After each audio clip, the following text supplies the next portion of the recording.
Bon, donc, exercice numéro 1 sur les statistiques descriptives. Vous n'aviez que la question 1 et la question 2 à faire. Alors, donc on vous donnait une série statistique qui regroupait les tailles en centimètres d'un groupe d'athlètes. Première question, il fallait déterminer la moyenne de cette série statistique. Donc la moyenne en général c'est notre grand M.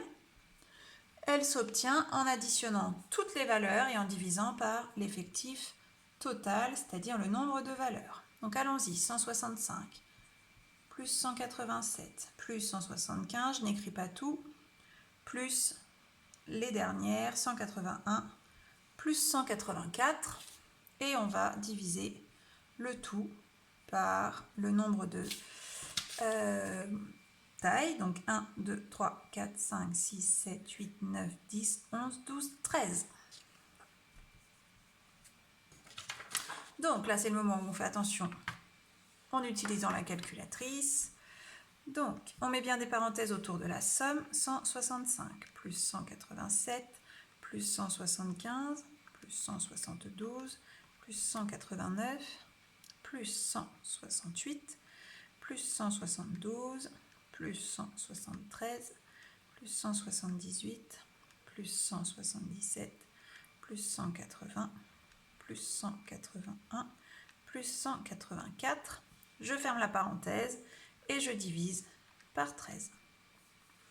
J'obtiens ainsi 177. C'est une moyenne de taille exprimée en centimètres, donc la moyenne est elle aussi en centimètres. Pas besoin d'arrondir. Donc la taille moyenne est 177 centimètres. Passons maintenant à la question 2. Donc il faut déterminer la taille médiane de ce groupe. Donc attention, pour déterminer la taille médiane, il faut commencer par ordonner la série. Donc c'est ce que je vais faire, je vais écrire toutes les tailles sans en oublier aucune, de la plus petite à la plus grande, en commençant donc par la plus petite qui est 165. Et voilà, voilà ma série de 13 tailles rangées de la plus petite à la plus grande. Alors, pour trouver la médiane, il faut que l'on partage notre effectif en deux.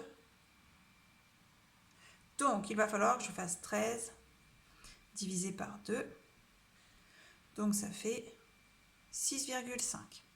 Donc, je vais faire un premier groupe contenant 6 valeurs et un autre groupe contenant 6 autres valeurs. Et je vois ici apparaître ma médiane. Donc la médiane, qui se note ME, est ici, le petit m seulement. La médiane est 177 cm. Donc c'est totalement le hasard que ce soit la même valeur que la moyenne. Ça arrive, mais ce n'est pas du tout une obligation. Donc vous voyez, comme pour les quartiles, quand on a divisé par 2, j'obtiens 6,5. Je pourrais très bien aller chercher la 7e valeur. Je prends l'entier immédiatement au-dessus. 1, 2, 3, 4, 5, 6, 7.